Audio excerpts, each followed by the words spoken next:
मेहनती किसान की। बहुत समय पहले की बात है, रामपुरी नगरी में एक गरीब किसान रमेश और अपनी पत्नी सुनीता के साथ रहता था। उसकी फसल पूरे गांव में सबसे अच्छी होती थी। वह फसल उगाने के साथ साथ सब्जियां भी बेचा करता था। दिन भर खेत में काम करता और शाम को सब्जियां बेचता। एक दिन वह सुबह सुबह उठता है और अपनी पत्नी से कहता है, सुनीता, मैं खेत में काम करने जा रहा हूँ, तुम मेरे लिए खाना लाना। उसकी पत्नी कहती है, ठीक है।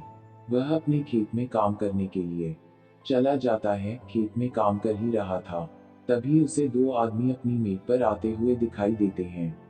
वह उस गांव के जमींदार थे। रमेश के पास आकर जमींदार जी बोलते हैं, मैंने सुना है कि तुम पूरे गांव में सबसे अच्छी फसल उगाते हो। क्या तुम अपनी फसल मुझे बेचोगे? मैं तुम्हारी फसल को अच्छे दामों पर लूंगा। किसान रमेश बोलता है, क्यों नहीं मालिक, यह तो मेरी खुशी की बात है जो मैं अपना अनाज आपको अच्छे दाम पर बेचूं।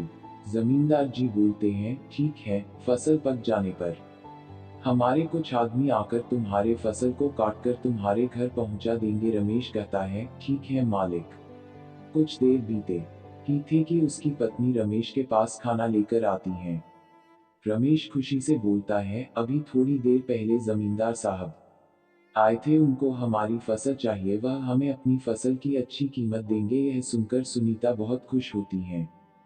दोनों साथ काम कर घर चले जाते हैं। रमेश अपने खेत में कड़ी मेहनत कर अच्छी फसल उगाता है। उसकी फसल सोने जैसे चमक रही थी। यह देखकर वह बहुत खुश होता है, क्योंकि इस बार उसे फसल की अच्छे दाम मिलेंगे। फसल पककर तैयार हो जाती है। रमेश हंसिया लेकर अपने खेत में जा पहुंचता है फसल काटने के लिए। तभी वहां कुछ जमींदार के आदमी आते हैं। वह भी फसल कटाई करने में उसकी मदद करते हैं। कुछ समय बाद फसल की कटाई कर अनाज निकल जाता है और अनाज की बोरी बनाकर रमेश के घर पहुंचा दिया जाता है। जमींदार के आदमी रमेश से कहता है, मालिक के आदमी आएंगे, कल वो तुम्हारी अनाज को ले जाएंगे। रमेश और सुनीता रात का भोजन करके सो जाते हैं। उनके घर में उसी रात चोर आकर उनके सारे अनाज को चुरा ले जाते हैं। जब सुबह उन दोनों को चोरी का पता लगता है, वह दोनों बहुत उदास हो जाते हैं। वह यह सोचता है कि जब जमींदार का आदमी आएगा तो मैं उसे क्या जवाब दूंगा। थोड़ी देर बाद जमींदार का आदमी आता है और रमेश से कहता है, लाओ रमेश, अपना फसल दो। रमेश उदास मन से कहता है, मेरी अनाज चोरी हो गई। क्या तुम्हारी अनाज चोरी हो गई? तुम शीघ्र ही मलिक के पास चलो। रमेश कहता है, ठीक है। वह दोनों जमींदार के पास जाते हैं। जमींदार साहब, मेरी अनाज किसी ने रात को चोरी कर ली। जमींदार बोलता है, तुम अधिक पैसों के लालच में अपनी अनाज किसी और को तो नहीं बेच दी? रमेश कहता है, नहीं मालिक, मैं ऐसा करके इस गांव से कहां जाऊंगा। अगर मैं ऐसा करूंगा तो कभी ना कभी आपको यह बात अवश्य ही पता चलेगी। जमींदार कहते हैं, ठीक है रमेश, कोई बात नहीं, तुम मुझे अगली बार अपनी अनाज बेच देना। रमेश उदास मन से अपने घर वापस लौट जाता है। रमेश अब शाम को सब्जियां बेचने जाता। सब्जियां बेचकर वह अपने घर का खर्च चलता। रात का भोजन करते समय सुनीता बोलती है, सब्जियां बेचकर हमारा गुजारा नहीं हो सकता, हमें कोई और रास्ता सोचना होगा। रमेश अचार का टुकड़ा खाने के लिए उठाता है, तभी उसे एक उपाय सोचता है। वह सुनीता से कहता है, क्यों ना मैं अचार बेचने का काम शुरू करूं और तुम अचार भी अच्छा बनाती हो। सुनीता अचार बनाने में जुट जाती हैं और रमेश उन अचार को बाजार में बेचने जाता है। उस दिन अचार की बिक्री काफी अच्छी होती है। वह घर आकर अपनी पत्नी से कहता है, हमें अचार की मात्रा और बढ़ानी होगी, लोग तुम्हारे अचार को बेहद ही पसंद कर रहे हैं। सुनीता और अधिक अचार बनती हैं। रमेश उसे बाजार में बेचता। ऐसा करते करते वह एक अचार की दुकान खोल लेता है। अब सारे गांव के लोग उसके दुकान पर अचार खरीदने आते।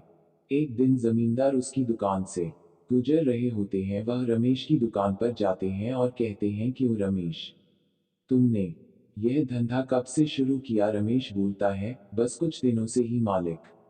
जमींदार रमेश की अचार को चखते हैं। उन्हें अचार काफी पसंद आता है और कहते हैं, रमेश, क्या तुम मेरे लिए 60 किलो अचार बना दोगे? रमेश हाँ में जवाब देता है।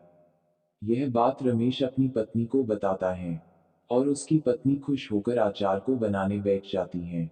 कुछ ही दिनों में अचार बनकर तैयार हो जाता है।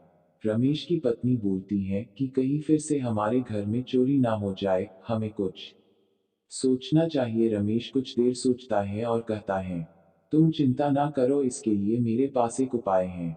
वह अचार को मटके में रख देता है और एक मटके में मिर्च भरकर दरवाजे के ऊपर रख देता है। इस बार फिर चोर उसके घर में चोरी करने आते हैं। चोर घर में घुसते ही दर्द से चिल्लाने लगते हैं क्योंकि उनकी आंख में मिर्ची जल रही थी। तभी वहां रमेश और उसकी पत्नी पहुंचते हैं। रमेश पूछता है, तुम हमारे घर में चोरी क्यों कर रहे हो? बहुत डांट फटकार के बाद वह चोर बोलते हैं, हम तुम्हारे घर में चोरी किसी के कहने पर कर रहे हैं। रमेश पूछता है, वह कौन है?